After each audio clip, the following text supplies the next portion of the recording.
Решение о внедрении института медиации в Казахстане было принято где-то после 2007 года. Медиация, она, станет неотъемлемой частью нашей культуры разрешения споров, конфликтов, и диалога в целом. Государство обращает внимание на развитие как института этномедиации и развитие школьной медиации. Вот эти направления, я считаю, достаточно у нас сейчас в Казахстане популярны.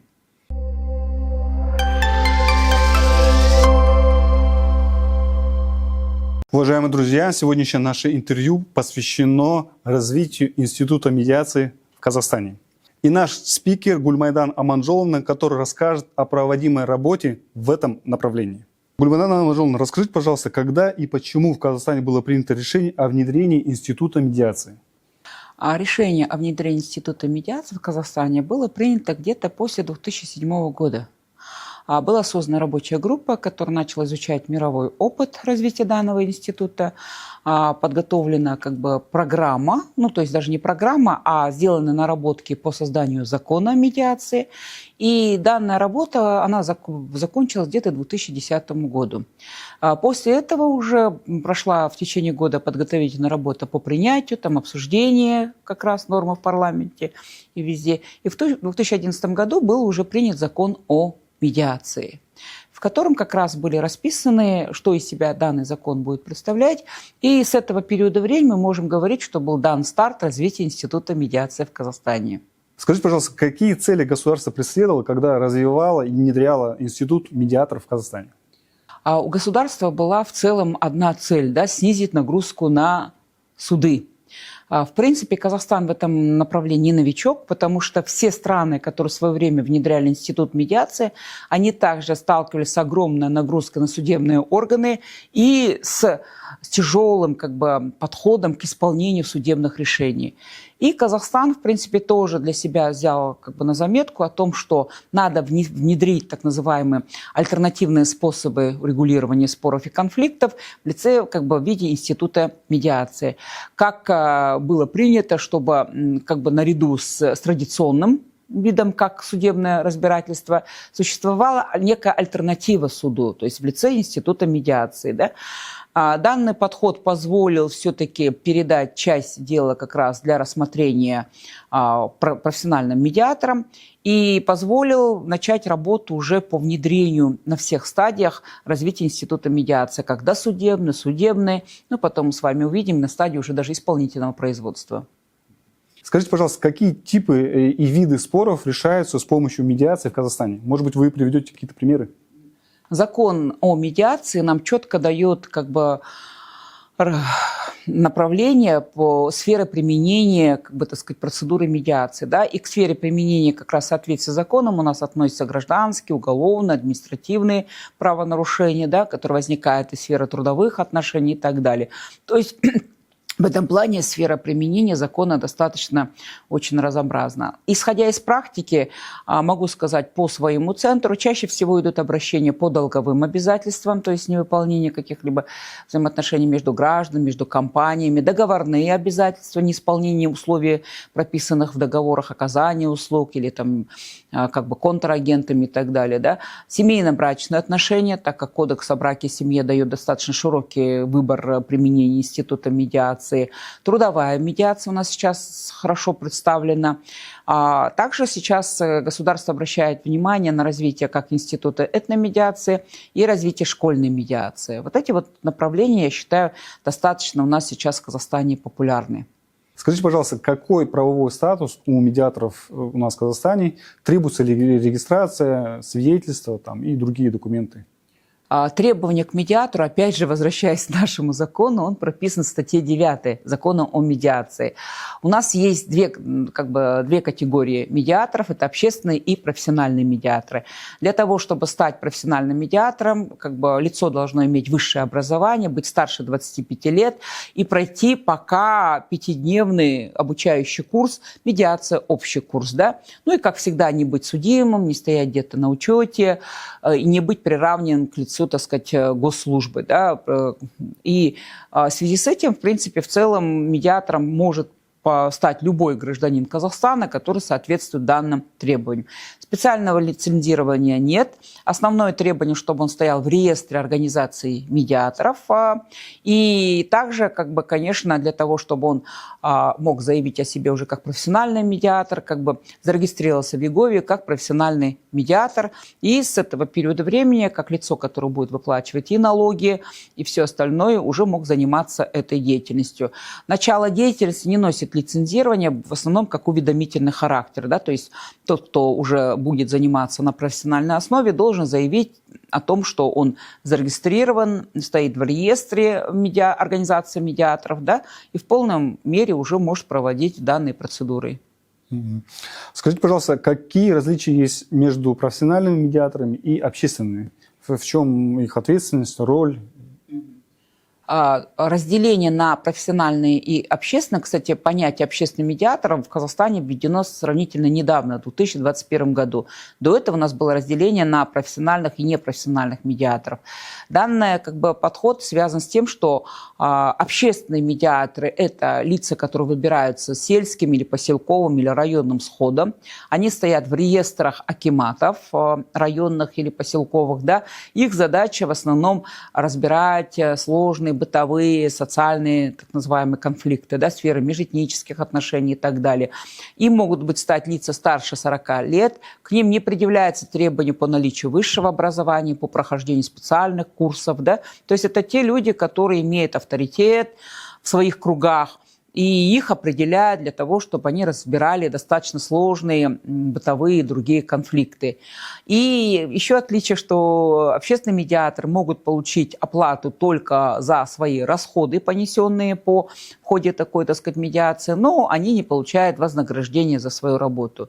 В отличие от них, профессиональным медиаторам требования немного другие. То есть это, как я уже говорила, лица старше 25 лет, имеющие высшее образование, обязательно имеющие сертификат о том, что он прошел медиацию, общий курс, находящийся в реестре организации медиаторов да, в Казахстане, и имеющий возможность получать не только погашение расходов по проведению медиации, но и вознаграждение за свою, работу. Да? Но есть еще, конечно, в связи с тем, что он получает это вознаграждение, чтобы затем он зарегистрирован был в органах, налоговых органах, как профессиональный медиатор.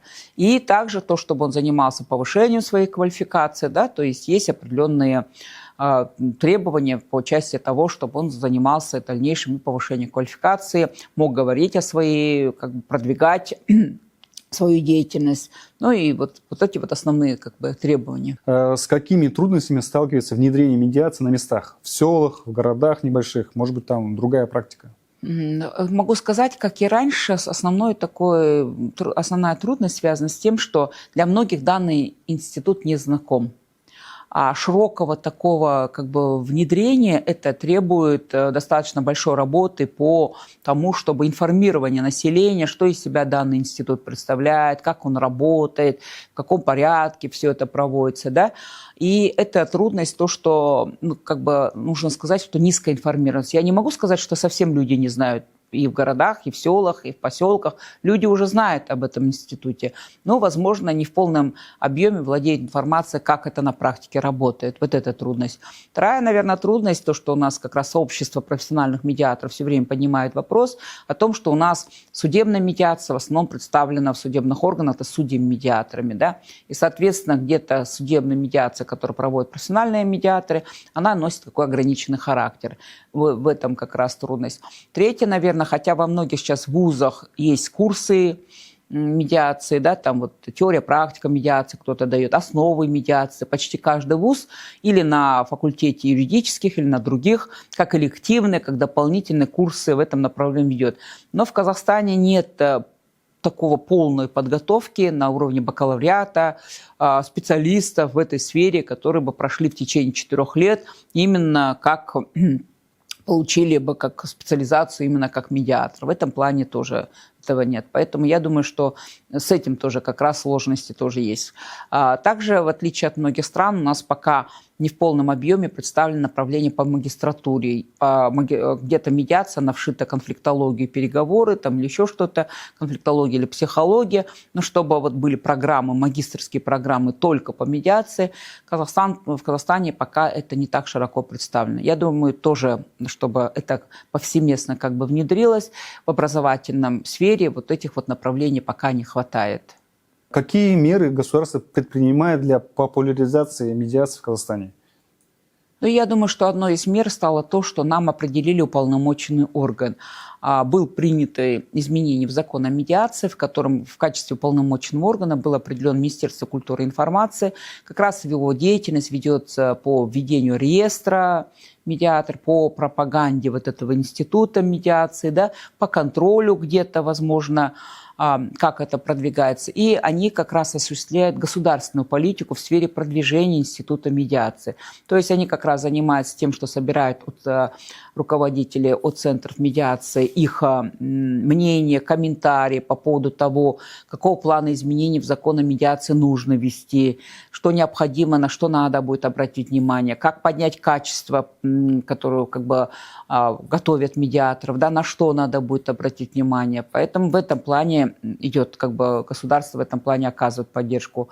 Также государство оказывает поддержку в части внедрения института этномедиации, так как это сфера деятельности Ассамблеи народа Казахстана, то направление как раз связано с продвижением, да, института этномедиации. То есть это обучающие курсы, это подготовка, проведение семинаров, тренингов, проведение каких-то форумов, мероприятий для того, чтобы можно было на этих форумах и мероприятиях поделиться своими предложениями по дальнейшему продвижению не только института этномедиации, но в целом медиации.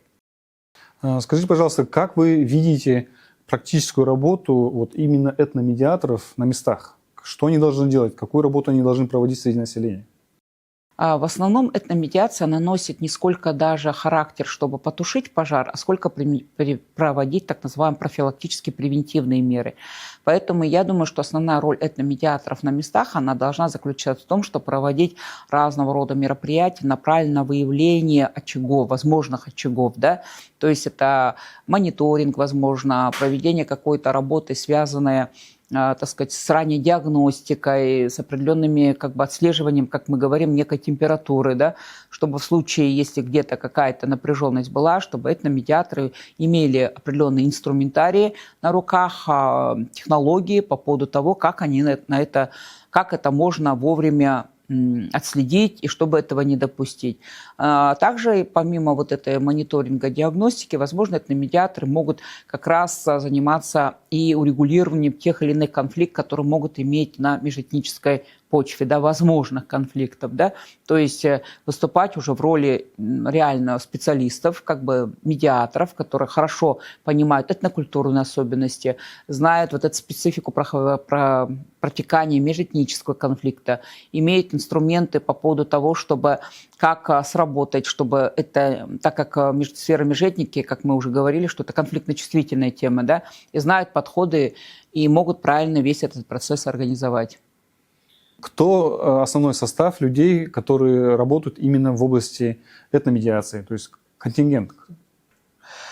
Каждый регион формирует контингент, кого они видят в качестве тех, кто будет заниматься этномедиацией сами, да, потому что исходя из особенностей именно данного региона, поликультурный, там, как бы этот регион, и какие там этнические группы представлены, да, этносы Казахстана. И в этом плане я считаю, что это верно, правильно, то есть чтобы формирование, вот кого они видят, чтобы это было, ложилось на плечи именно представителей, так сказать, региональных, как бы местных органов власти. В основном я вижу, что это представители как структур, которые должны заниматься мерами по предупреждению тех или иных межэтнических конфликтов, представители этнокультурных объединений, также представители тех или иных общественных там, организаций или объединений, которые имеют определенный вес в том или ином регионе. Да? Но это могут быть представители того же как бы, совета вот, аксакалов, там, представители тех матерей и так далее, да, которые вот уже своим авторитетом или какими-то определенными действиями они смогли уже о себе заявить, что они являются теми, кто может спокойно вести работу по предотвращению, предупреждению конфликтов на межэтнической почве. Ну и, конечно, обязательно представитель тех или иных этнокультурных объединений, которые представлены в том или ином регионе, потому что они как раз держат руку на пульсе, они знают, как найти подход, они могут подобрать правильный ключ для того, чтобы как-то на местах все это среагировать. И завершающий вопрос. Скажите, пожалуйста, как вы видите будущее Института медиации в Казахстане? Какие перспективы на ближайшие 10-15 лет? Ну, 10-15 лет я так слишком далеко не могу заглянуть, но я думаю, что если я смотрю даже ближайшие 3-5 лет, возможно, первое, закон о медиации, наверное, будет подвержен определенному изменению. Да? Там сейчас у нас всего 28 статей, в полном объеме он не закрывает все те или иные темы. Да? Возможно, изменится процесс подготовки медиаторов, да? Возможно, увеличится количество часов, потому что у нас всего 50 часов на подготовку профессиональных медиаторов, и это всегда говорят о том, что это очень мало для того, чтобы человек уже мог этим направлением как раз заниматься. Возможно, будет повсеместное внедрение в вузах, в системе образования, да, то есть я так думаю, что появится прямо специализация, то есть медиация в сфере в той или иной, да. Третье, я все-таки думаю, что мы перейдем на ту ступень, как принято, как во многих странах это уже развито, когда у нас начнется специализация. То есть появятся центры, которые будут специализироваться только на трудовой медиации, только на семейной медиации, только, возможно, с медиацией, связанной с уголовной, она будет немного носить как восстановительная медиация, да. То есть у нас будет развиваться разные центры, которые будут специализироваться по разным направлениям медиации. Также я думаю, что население, народ наш Казахстана, да, примет данный институт, если будет видеть какие-то позитивные моменты, и количество обращений, количество тех, кто будет обращаться, но, конечно, значительно увеличится. И с другой стороны, я так думаю, что культура вот этого диалога, культура урегулирования спора, чтобы без судебных тяжб, она в Казахстане принята уже, как такой стандарт, как вот мы работаем с коллегами из других стран, для них как-то наоборот судебные тяжбы это нечто из ряда вон выходящее, да, для них лучше договориться. И для нас вот это вот легче договориться, лучше договориться, станет как нормой. Вот это я вижу, потому что я очень тесно сотрудничаю с коллегами других стран, и когда у них спрашиваю, в принципе, мы идем по такому же сценарию. Да? Есть трудность, есть некое сопротивление, есть некое неприятие, как у них это было. Но у них институт медиации развивается 30-40 лет, у нас каких-то, 13, в этом году, например, 13-14 лет всего будет. Поэтому, в принципе, все впереди. Я думаю, что возможности есть. Я в этом плане всегда говорю, что я оптимист. И, скорее всего, медиация, она, станет неотъемлемой частью нашей культуры разрешения споров, конфликтов, и диалога в целом. Спасибо большое за ваше интервью. Было очень интересно. Мы надеемся, что это наше не первое интервью, и мы в дальнейшем с вами еще расскажем про институт этномедиации и медиации в целом. Спасибо большое. Уважаемые друзья, мы записали этот выпуск специально для вас и постарались найти ответы на наиболее актуальные вопросы, связанные с работой медиаторов. Надеюсь, вам понравилось. Оставляйте ваши комментарии, ставьте лайки и делитесь этим видео со своими друзьями. Ждем вас в новых выпусках.